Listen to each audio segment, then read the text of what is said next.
नमस्कार छात्रों।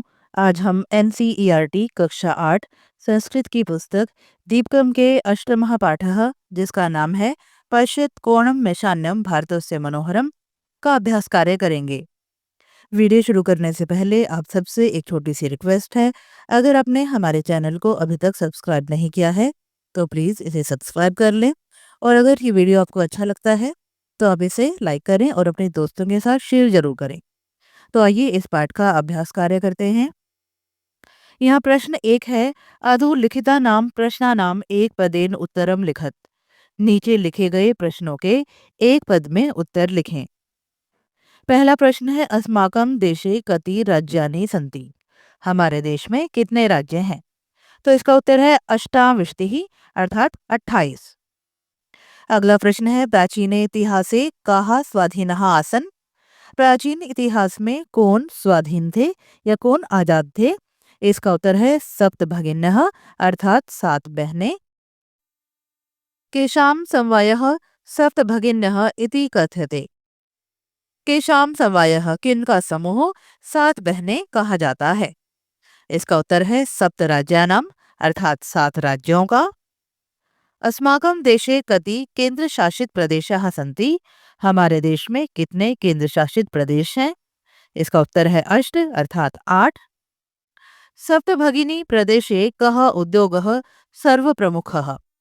7 बहनों के प्रदेश में कौन सा उद्योग सबसे प्रमुख है? इसका उत्तर है वंशोद्योगः, अर्थात बांस का उद्योग। प्रश्न 2 है, अधोलिखिता नाम प्रश्नानाम पूर्ण वाक्येन उत्तरम लिखत। नीचे लिखे गए प्रश्नों के पूर्ण वाक्य में उत्तर लिखें। यहाँ पहला प्रश्न है, भ्रातृ सहित भगिनी सप्तके कानि राज्यानि सन्ति। भाई के साथ बहनों के सप्तक में कौन से राज्य हैं? उत्तर है भ्रातृ सहित भगिनी सप्तके सिक्किमः, अरुणाचल प्रदेशः, असमः, मणिपुरम, मिजोरमः, मेघालयः, नागालैंडम, त्रिपुरा चेति राज्यानि सन्ति। भाई के साथ बहनों के सप्तक में सिक्किम, अरुणाचल प्रदेश, असम, मणिपुर, मिजोरम, मेघालय, नागालैंड और त्रिपुरा राज्य हैं। अगला प्रश्न है, इमानी राज्यानि सप्तभगिन्यः इति किमर्थम कथ्यन्ते। ये राज्य 7 बहनें क्यों कहे जाते हैं? उत्तर है इमानी राज्यानि सप्तभगिन्यः इति सामाजिक सांस्कृतिक परिदृश्यानां साम्यात् भौगोलिक वैशिष्ट्यात् च कथ्यन्ते। ये राज्य 7 बहनें सामाजिक सांस्कृतिक परिदृश्यों की समानता और भौगोलिक विशेषता के कारण कहे जाते हैं। ईशान्य कोण प्रदेशेषु के निवसन्ति। पूर्वोत्तर प्रदेशों में कौन रहते हैं? उत्तर है ईशान्य कोण प्रदेशेषु गारो, खासी, नागा, मिजो, लेप्चा प्रभृत्यः बहवः जनजातीयः निवसन्ति। पूर्वोत्तर प्रदेशों में गारो, खासी, नागा, मिजो, लेप्चा इत्यादि बहुत सी जनजातियां रहती हैं। अगला प्रश्न है, पूर्वोत्तर प्रादेशिकः केषु निष्णाताः सन्ति। पूर्वोत्तर के निवासी किन में निपुण हैं? उत्तर है पूर्वोत्तर प्रादेशिकाः स्वलीला कलासु निष्णाताः सन्ति। पूर्वोत्तर के निवासी अपने कार्यों और कलाओं में निपुण हैं। अगला प्रश्न है, वर्ष वृक्ष वस्तूनाम उपयोगः कुत्र क्रियते। बांस के पेड़ की वस्तुओं का उपयोग कहाँ किया जाता है? उत्तर है वंश वृक्ष वस्तूनाम उपयोगः आवस्त्राभूषणेभ्य गृह निर्माण पर्यंतम क्रियते। बांस के वृक्ष की वस्तुओं का उपयोग वस्त्र आभूषण से लेकर घर के निर्माण तक किया जाता है। इसके बाद प्रश्न 3 है, अधोलिखितेषु पदेषु प्रकृति प्रत्यय विभागम कुरुत। नीचे लिखे गए पदों में प्रकृति और प्रत्यय का विभाग करें। अर्थात यहाँ पर मूल धातु और उसमें प्रयोग किया गया प्रत्यय अलग करना है। यथा जैसे यहाँ पर है गंतुम शब्द। गंतुम में मूल धातु है गम और प्रत्यय है तुमुन। इसी तरह से यहाँ पर पद है ज्ञातुम। ज्ञातुम में है ज्ञा धातु, तुमुन प्रत्यय। विश्वतः में वी उपसर्ग है, श्रु धातु, कत प्रत्यय। अतिरिच्य में अति उपसर्ग, रिच मूल धातु और लप प्रत्यय। पठनीयम पट मूल धातु और अनियर प्रत्यय। इसके बाद प्रश्न 4 है, रेखांकितम पदम आदित्य प्रश्न निर्माणम कुरुत। रेखांकित पद को आधार बनाकर प्रश्न का निर्माण कीजिए। यहाँ पर कुछ वाक्य दिए गए हैं जिनमें से कुछ पदों को रेखांकित किया गया है। इन पदों के स्थान पर प्रश्नवाचक शब्दों का प्रयोग करके प्रश्नों का निर्माण करना है। तो यहाँ पर पहला वाक्य है, वयम स्वदेशस्य राज्यानां विषये ज्ञातुमिच्छामः। हम अपने देश के राज्यों के विषय में जानना चाहते हैं। यहाँ पर रेखांकित पद है स्वदेशस्य। यहाँ पर प्रश्न बनेगा, हम किसके विषय में जानना चाहते हैं। तो यहाँ पर हम स्वदेशस्य के स्थान पर कस्य प्रश्नवाचक शब्द का प्रयोग करेंगे। वयम कस्य राज्यानां विषये ज्ञातुमिच्छामः। हम किसके राज्यों के विषय में जानना चाहते हैं। अगला वाक्य है, सप्तभगिन्यः प्राचीने इतिहासे प्रायः स्वाधीना एव दृष्टः। 7 बहनें प्राचीन इतिहास में अधिकतर स्वाधीन ही दिखाई देती हैं। यहाँ पर रेखांकित पद है सप्तभगिन्यः। प्रश्न बनेगा, कौन प्राचीन इतिहास में अधिकतर स्वाधीन दिखाई देती हैं। तो यहाँ पर सप्तभगिन्यः के स्थान पर कहा पद का प्रयोग करेंगे। कहा प्राचीन इतिहासे प्रायः स्वाधीना एव दृष्टः, और अंत में प्रश्नवाचक चिन्ह का प्रयोग करेंगे। इसके बाद अगला वाक्य है, प्रदेशे अस्मिन् हस्तशिल्पानां बाहुल्यं वर्तते। इस प्रदेश में हस्तशिल्प की अधिकता है। रेखांकित पद है हस्तशिल्पानां। तो प्रश्न बनेगा, प्रदेश में किन की अधिकता है। तो यहाँ पर हम हस्तशिल्पानां के स्थान पर केशाम पद का प्रयोग करेंगे। तो प्रश्न बनेगा, प्रदेशे अस्मिन् केशाम बाहुल्यम वर्तते, और अंत में प्रश्नवाचक चिन्ह। अगला वाक्य, एतानि राज्यानि तु भ्रमणार्थम स्वर्ग सदृशानि। ये राज्य तो घूमने के लिए स्वर्ग के समान है। रेखांकित पद है स्वर्ग सदृशानि। प्रश्न बनेगा, ये राज्य घूमने के लिए कैसे हैं। तो हम स्वर्ग सदृशानि पद के स्थान पर कीदृशानि शब्द का प्रयोग करेंगे। प्रश्न बनेगा, एतानि राज्यानि तु भ्रमणार्थम कीदृशानि, और अंत में प्रश्नवाचक चिन्ह का प्रयोग करेंगे। इसके बाद अगला प्रश्न है, यथा निर्देशम उत्तरत। निर्देश के अनुसार उत्तर दें। यहाँ पर है, महोदय मम भगिनी कथयति। महोदया मेरी बहन कहती है।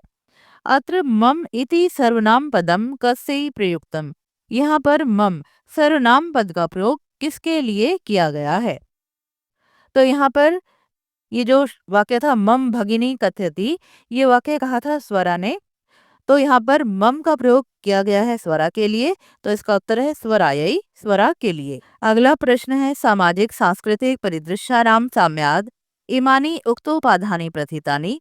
सामाजिक सांस्कृतिक परिदृश्यों की समानता के कारण ये दिए गए नाम से प्रसिद्ध हैं। अस्मिन् वाक्ये प्रथितानि इति क्रियापदस्य कर्तृपदम किम। इस वाक्य में प्रथितानि क्रियापद का कर्ता पद क्या है। इसका उत्तर है इमानी, अर्थात राज्यानि। इसके बाद अगला प्रश्न है, एतेषां राज्यानां पुनः संघटनम विहितम।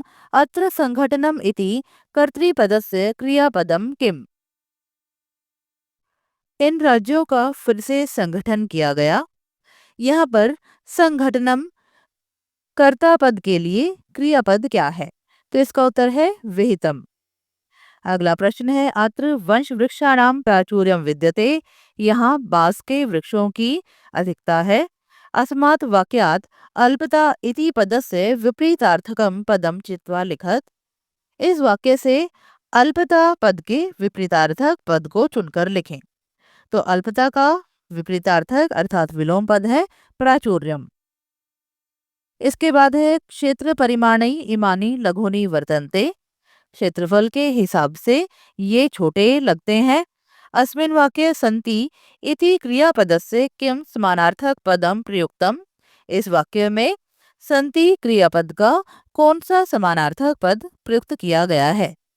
तो सन्ति का समानार्थक है वर्तन्ते। इसके बाद प्रश्न 6 है, अधः शब्द जालम प्रदत्तम अस्ति। यहाँ नीचे शब्द जाल दिया गया है। अस्मिन् उपेतः अधः वामतः दक्षिणं चेति आधारं कृत्वा सार्थक शब्दान रेखांकयत। इसमें ऊपर नीचे दाएं बाएं आधार करके सार्थक शब्दों को रेखांकित कीजिए। तो यहाँ पर ये वर्ग चित्र जाल दिया गया है।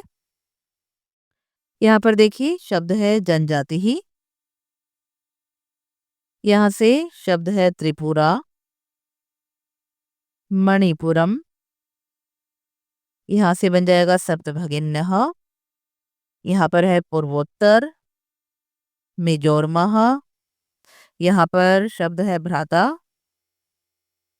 यहाँ से शब्द बन जाएगा सिक्किमः। यहाँ पर है देशस्य। यहाँ संस्कृति।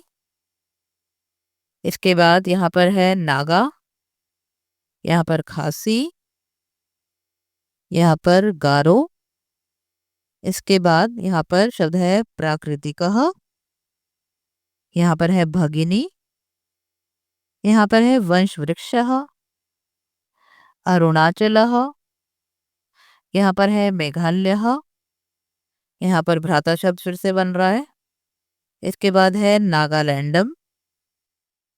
यहाँ पर बहवह। यहाँ पर मेजोहो।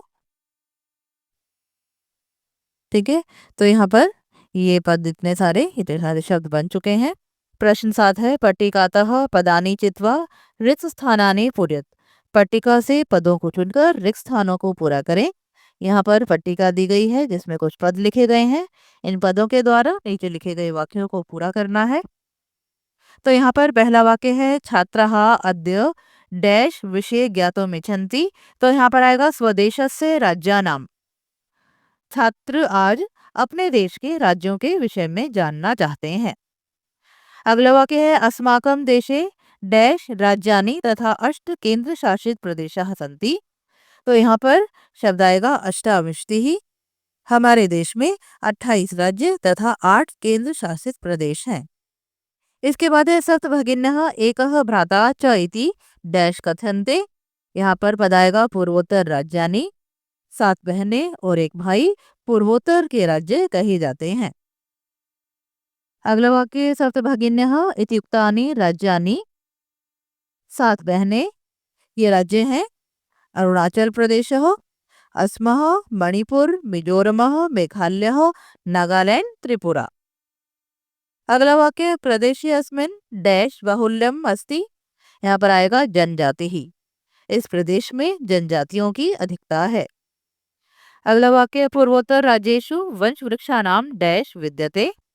पूर्वोत्तर राज्यों में बांस के वृक्षों की, यहाँ पर आएगा प्राचुर्यम, अधिकता विद्यमान है। इसके बाद प्रश्न 8 है भिन्न प्रकृतिकम पदम चिनुत। भिन्न प्रकृति के पद को चुनिए। तो यहाँ पर कुछ पद दिए गए हैं एक साथ। इन पदों में से जो पद बिल्कुल अलग है उसे चुनना है। तो यहाँ पर देखिए सबसे पहले पद दिए हैं गच्छति, पठति, धावति, आहसत और क्रीडति। तो यहाँ पर देखिए ये जो आहसत पद है ये सबसे अलग है। तो यहाँ पर आहसत पद ये भिन्न प्रकृति का है क्योंकि ये जो आहसत पद है ये लंग लकार का पद है। लंग लकार अर्थात भूतकाल का। और जो बाकी के पद हैं वो सभी लट लकार में है अर्थात वो सभी वर्तमान काल में है। इसके बाद पद है छात्रः, सेवकः, शिक्षकः, लेखिका, क्रीडकः। तो यहाँ पर देखिए ये जो लेखिका पद है ये सबसे अलग है। लेखिका पद, लेखिका पद एक स्त्रीलिंग पद है जबकि बाकी के जो पद हैं छात्र, सेवक, शिक्षक और क्रीडक ये सभी पुल्लिंग शब्द हैं। इसके बाद है पत्रम, मित्रम, पुष्पम, आम्रः, फलम। तो यहाँ पर ये जो आम्रः पद है ये सबसे अलग है।